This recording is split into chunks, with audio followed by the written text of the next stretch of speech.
May sementadong drum at doon nakita ang bangkay ni Ruby Rose Barameda Jimenez. Sa mga hindi po nakakaalam, si Rochelle po ay kapatid ni Ruby Rose Barameda. Si Ruby Rose Barameda ay nawala noong 2007. March 14, 2007. Searching kami for a long time. 2 years, 3 months to be exact. Tumawag sa akin yung kaibigan niya na lahat ng telepono ni Ruby Rose closed. Off na. Nilagyan siya ng busal, tinali, yung paa, naka-fetus position. Ang sabi daw ni Ruby, mamamatay na po ba ako? Ganun, kasi iba drum lang. Pero ito talaga parang perfect. Tapos doon lang yun. Alam mo yung boya? Di ba? May mga boya. Oo. Sa Tapos, malapit lang tinapon. Malapit lang. Dumating din sa point na muntik na kami maghiwalay ng asawa ko kasi yung time ko doon lang sa kaso. Kinilimutan mo pati career mo. Ang focus ko, kailangan magkaroon ng justice yung kapatid ko. Pero naniniwala ako, Miss Cara, na lahat ng mga kahayupan nyo, kasi hindi lang naman kami yung biktima dito eh. Sabi ko, lahat ng kasamaan, hindi habang buhay. May kabayaran. May kabayaran. Hindi lang siguro ngayon.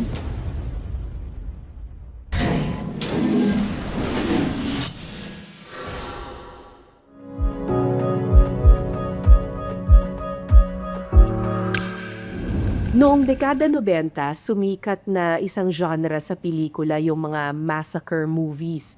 At may isang babae doon na palaging nandun siya sa mga massacre movies. Kilala siya kasi ang ganda-ganda ng mukha niya. Isa siyang beauty queen. Ang pangalan niya ay Rochelle Barameda. I remember, kasi nanonood ako ng mga movies na yon, tapos talaga gandang-ganda ako sa kanya. Sino mag-aakala na some years later, mangyayari sa kanya yung isang malagim na massacre na hanggang ngayon bibit-bitin niya 20 years later. I'm sorry kung babalikan po natin, Rochelle, yung mga hindi magandang pangyayari ng panahong iyon. Pero ngayon pa lang, I would like to tell you, you are such a strong woman. Thank you for having endured all of this for the past 2 decades. Yes. Rochelle Barameda. Hello, Miss Cara. Nung time na yon, hindi mo, when you were starting in show business, you were a beauty queen. Yeah. Tatlo kayo nun eh. Yeah, Diba? with Alma Concepcion. Alma Concepcion, And John Quintas. Joan Quintas, and you.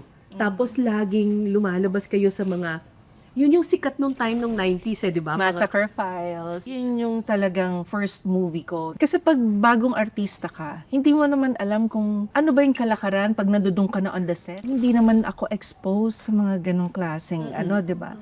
So, doon kami nagkaroon ng tatak ng mga massacre beauties. And it was fine with you na Okay naman. Like, kasi nasundan pa yon yung si Tony Calvento. Correct, Tony Na isa Calvento. rin akong, alam mo, victim din ng, Yes. di ba, napas lang din. Correct, na rin, ganun. correct. And so, hindi sumagi sa Never. isip mo.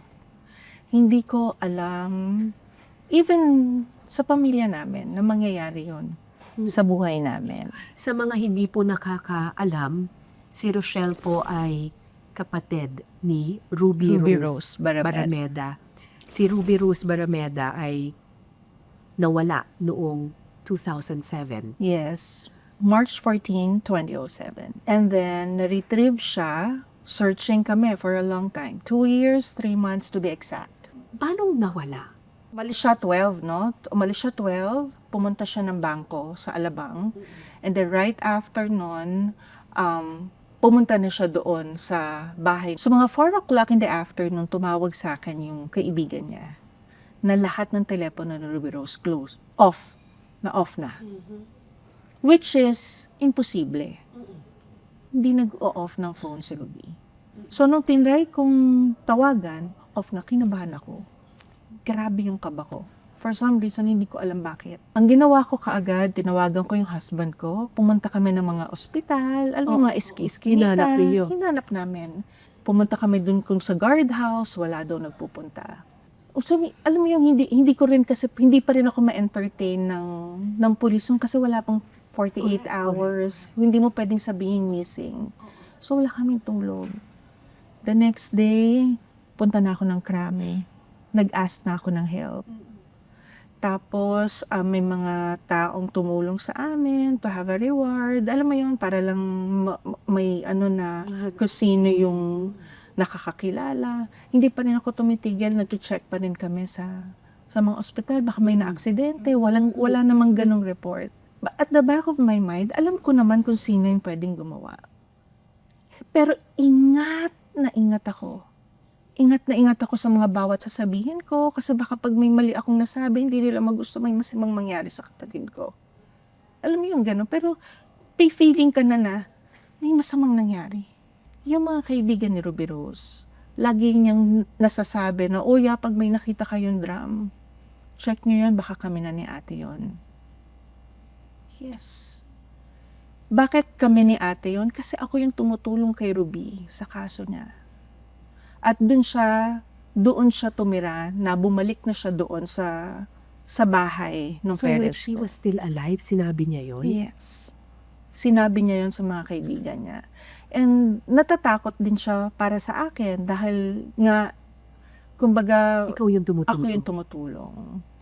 Yung time na nawawala nga ho yung kapatid ko, hindi siya tumulong para hanapin. Kailan yun natagpuan si Ruby Rose? Natagpuan namin siya wedding anniversary ng parents ko. Yan yung pinaka magandang regalo na nakuha nila. June 9, nandoon na sila sa dagat. Searching na sila. Kasi biglang may lumabas, di ba? Na isang Manuel. Nung nag-surrender siya sa NCRPO under kay General Rosales, searching sila doon sa dagat ng Navotas. After a year na nawala si Ruby, hinanap niya ako. May mapa siya, may video siya. Nagpunta siya ng Channel 2, 5, 7. May mga kinausap siya na alam niyang malapit sa akin kung saan ako pwede. Kasi gusto niya ibigay sa akin yung mapa kung nasaan si Ruby. Kaya lang, walang parang, bakit? Hindi naman niya masabi ko anong rason, bakit mo hinahanap si Rochelle Barameda. So, nung hindi ako mahagilap, after nung 2007 na, may nilapitan siya sa Parañaque. Nag-ask siya, baka naman pwedeng, yung na-meet ko doon is yung wife niya. Kasi sabi ko, pasensya na, hindi kasi ako pwede na makipag-usap kung walang mga pulis. Correct. So, willing sila. Tapos, sinabi muna nila sa akin kung ano yung pinanghahawakan nila para maniwala ako. So, alam niya kung ano yung laman ng wallet ni Ruby, yung bag ni Ruby. So kasama siya sa gumawa, no? Siya yung parang nag-plano talaga kung ano yung dapat gawin. Ginawa na yung semento, yung steel case, yung drum, pinagpatsi-patsi na yung sasakyan kasi sinunog na yung kotse. Ang gamit that time is yung kotse ng daddy ko. Ganun kasi iba drum lang, pero ito talagang parang pinerfect. Pinerfect nga na makukuha ka rin ang pamilya mo. Lalabas din. Oo. Tapos doon lang yun. Alam mo yung boya? Di ba? May mga Oo, boya. oo. Doon lang. Sa Tapos, malapit lang tinapon. Malapit lang. Ang daming dumaan na bagyo sa atin. Di ba? Hindi siya na-move. So ibig sabihin, may plano talagang eventually lalabas at lalabas ang katotohanan. Natatandaan ko pa, while we're searching, may isang psychic na nagsabi sa amin na, Rochelle, sana mali ako, pero wala na si Ruby. Nasa dagat siya. Nakabaon siya. Tapos may mga psychic na sinasabi, buhay pa si Ruby. Pero palipat-lipat siya. Nasa dagat siya, nasa island. Ngayon pala, ang nakikita nila hindi si Ruby. Yung witness namin. Siya yung palipat-lipat sa island. And then, hindi niya na nakayanan. Hindi siya nakakatulog. Kailangan niya magpakalaseng para lang makatulog. Hindi niya kaya yung konsensya niya. Doon na yung time na pinahanap na ako. Kasi hindi niya nakaya. June 9, nakapa na yung case.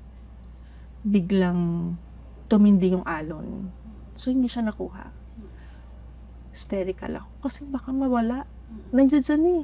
Tapos wala na. Ang ginawa nila, Colonel Francisco at that time, nag-rent sila ng yacht. Yeah. Doon sila natulog. Pero habang kausap ko yung mga pulis, sabi sa akin, Ma'am Rochelle, mukhang si Ruby nga to. Kasi grabe, sila mga pulis natatakot na rin. Kasi parang nararamdaman nila na may tao nga. Mukhang si Ruby Rose na nga. May mga tumawag na sa akin na reporters na pinapupunta ako sa krami. Sabi ko naman, kala ko ba confidential? Bakit alam? Ganun kami katakot. Punta kami kagad ng krami. May isang staircase. Yung kabog ng dibdib ko, grabe. Habang papalapit sa amin. Sabi ko doon, katabi ko yung kuya ko. Sabi ko sa kuya ko, kuya parang ito na. Ramdam ko na si Ruby Rose to. Ako pa yung nag-guide sa Soko, kuya wag dyan. Kasi baka matamaan yung ulo ni Ruby. Ako yung nag-guide sa kanila paano bubuksan ang drum, kung saan area yung aanuhan. So talagang alam niya. Alam niya na si Ruby Rose talaga yun kasi Kasi siya mismo yung gumawa. So hanggang sa nabuksan rin yung amoy sa krami. Buong krami nangamoy ang baho. Nabuksan na totally. Natatakot ako para dun sa mami ko kasi baka hindi niya kayanin. Yes. Ang tanong ko kagad sa head nung ko, malalaman ko ba kung na-rape si Ruby? Kasi nga, yun yung na kailangan na Yun yung pinapa-rape. concern mo. Oo. So, nandoon pa kung ano yung bra niya, yung panty niya. Yes. Yun at yun. Pero intact. Sabi niya, so hindi siya na-rape. Dahil intact pa rin yung napkin, nandoon pa rin yung napkin na niya, o may underwear pa, kung ano yung nireport ko na brand, nandoon. Yun hanggang sa inaano na yung posas. Tapos yung pinsan ko, nung pumunta doon yung pinsan ko, pati yung nireport kong alahas ni Ruby Rose, Nandun. may natira na isa. Siguro, nagkaroon na struggle na, oo. Yes. So, may naiwan na isang hikaw. Grabe. So, nakita mo yung... Nakita ko, every night, yun yung nagpa-flashback. Tapos yung guilt feeling mo bilang ate. Kasi sobrang close naming dalawa.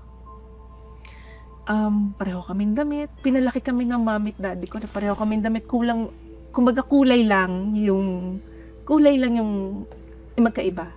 Siya si pink, ako si yellow. So, pareho kaming damit, sapatos. Mas naging close kami nung may kanya-kanya na kaming pamilya. Pag mag-a-abroad ako, pareho pa rin kami. Alam mo, nakasanayan kasi namin. So, nung nawala siya, kalahati ng buhay ko wala. Dumating din sa point na muntik na kami maghiwalay ng asawa ko kasi yung time ko doon lang sa kaso. Nakafocus ako. Kumbaga, Kinilimutan mo pati career mo. hindi ako tumatanggap ng trabaho kasi ang focus ko, kailangan magkaroon ng justice yung kapatid ko. Uuwi ako, aalis ako ng bahay early morning. Babalik ako, tulog na yung mga anak ko. Tulog na asawa ko. Nakapaghain ang pamilya Barameda ng motion for reconsideration sa pagkakabasura sa kasong parricide. Nagkaroon na ba ng justice? Akala ko may pag-asa kasi may bagong update sa case ni Ruby. Yung at large na pinaghahanap for a long time, nahuli, pero sa ibang kaso. So nagpalit siya ng identity niya.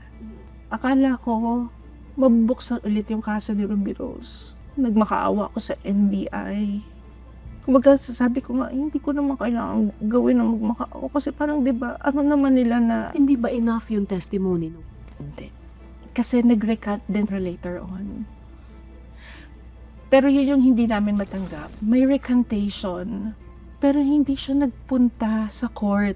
Pero inadmit yan ng korte. Kahit hindi siya nagpakita. Pwede pala yun. Pero nandun yung body. Napatunayan na si Ruby Rose yun. Oo.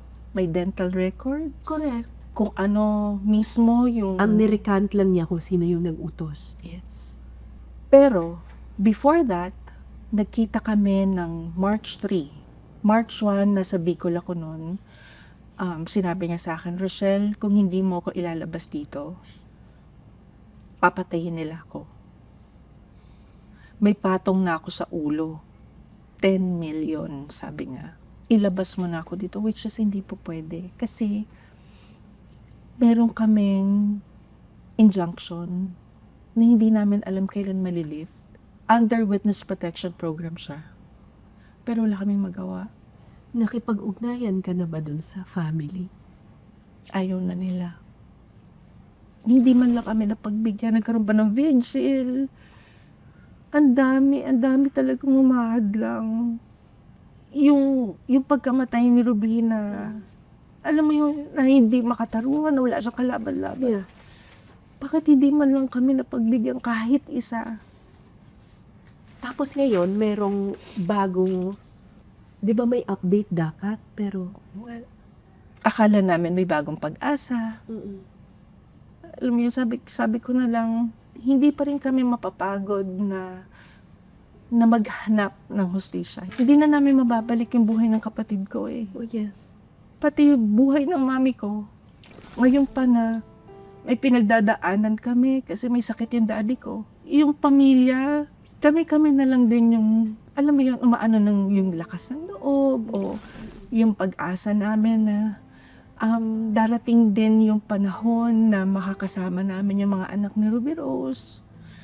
Nasabay-sabay din kami pero sana wag naman yung wala na yung dalawang parents namin. Sana habang kahit papano buhay pa yung daddy ko, yung maanuhan lang niya yung hustisya na gusto naming makamit para sa kapatid ko. Pero naniniwala ako, Miss Cara, na lahat ng mga kahayupan nyo, kasi hindi lang naman kami yung biktima dito eh. Sabi ko, lahat ng kasamaan, hindi habang buhay, May kabayaran. may kabayaran. Hindi lang siguro ngayon. Kaya nga sabi ko, ang laging dasal ko, palinawin mo pa, yung maging malawak pa yung isip ko na hanggang kailan. Pero ang ano ko lang sana, kung hindi man naabutan ng mami ko yung hustisya para sa anak niya, sana sa daddy ko. Kasi isa rin yun sa dinadamdam ng daddy ko bilang ama. Wala kaming abogado. Ang ginagawa ng daddy ko, siya yung pumupunta sa Supreme Court. Siya pumupunta, siya nagpa-follow up. Naawa na sa kanya yung mga tao doon kasi yung effort ng daddy ko, minsan nagmumotor lang. Ang hirap i-ano sa kanya kasi grabe na talaga yung pinagdadaanan namin pamilya. Dumating din sa point na sinanla ko na rin yung bahay kasi hindi yung kaso namin, lalo na high profile, hindi pero ang gastusin. Totoo. So nagsabi yung mami ko na syempre nung time na yun, may ipon ako. So naubos yung hindi naman kasi ako tumatanggap ng trabaho. Naubos yun hanggang sa nagkautang. So sabi ng mami ko na, ano mo na lang muna itong bahay para kahit paano mabawasan yung utang mo. Pero ba't hindi ka pa rin tumitigil? Kasi Miss Cara, sabi ko nga, yung ganong relationship naming magkapatid, kung sa akin nangyari yun, I don't think titigil si Ruby Rose. Hindi rin siya titigil. Ang nag-aano sa amin, yung pagmamahal namin. Ganun kasi kami pinalaki ng pamilya ng magulang namin. And I think, yun nangyari sa kapatid ko, kailangan ng hustisya. Kailangan. Kailangan ng hustisya. Kasi, yung hustisya naman, hindi lang basta dahil yung mahatulan sila. Hindi. Ito yung mapakita na kailangan mong pagdusahan. 'Di ba? Pagdusahan yung mga masamang ginawa mo sa kapwa mo. Yes. So, nakakatuwa minsan pag may mga updates, yung pag binabalik yung mga dati. Ang comment ng mga tao, hanggang ngayon ba wala pa rin? Grabe naman yung hustisya sa atin. Totoo ba na ang hustisya sa Pilipinas para sa mayaman lang? Parang gusto ko nang maniwala. And you know what, Miss Kara, this interview, talagang sinabi ko gusto ko para hindi nila makalimutan yung kapatid ko. Kasi hindi natin dapat kinakalimutan yung mga ganitong mga kaso. Kasi dito man lang pag napapanood nila, di ba, napakalaking bagay yun para sa akin na ay hindi pa pala tapos. Hindi pa tapos. Hindi pa pala tapos, wala pa palang hustisya. Sino bang tamang tao na lapitan namin para matulungan kami? Hindi ko na rin alam kasi kung sino. Pero hanggat hindi nakakamit ang hustisya, hindi tayo dapat tumigil. Ayoko tumigil. Sabi nila sa akin, alam ng kapatid mo kung ano yung ginawa mo para sa kanya. Tama na. Pagpasa Diyos mo na lang. Ang daling sabihin, pero sabi ko nga, pinapagpasa Diyos naman namin, pero hindi pwedeng wala kaming gawin. Correct. Ayokong kaming magkakapatid, kasama ng daddy ko, magsisihan kasi hindi namin ginawa yon. Yes. So, Laban lang ng laban. dapat, pag may pinagdadaanan ako, o kaya pag may mga, punta ako sa cemeteryo, kinakausap ko siya, i-guide niya ako, parang sira na kinakausap ko siya. Yeah. Bago matapos yung araw na yon, may kasagutan. So, siya ang guardian angel ko. And I think talagang masasabi kong proud siya sa akin. And very thankful siya sa akin na You never, up to now, lumalaban ka. hindi ako titigil talaga. Yun ang promise ko. Yeah. Kahit minsan mahirap, kasi emotionally, minsan nga spiritually, ano na rin eh, financially. Pero yung lakas ng loob, kinukuha ko yun sa mga kapatid ko, sa daddy ko. Yeah. And sa mga kaibigan niya na talagang wini-wish talaga yung, alam mo yun, yung justice for her. Hindi ko alam kung anong sasabihin ko sa'yo, Rochelle, pero hindi naman kami ang korte.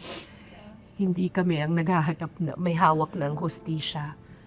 But what we can promise you is that we will never forget until you get the justice that you deserve.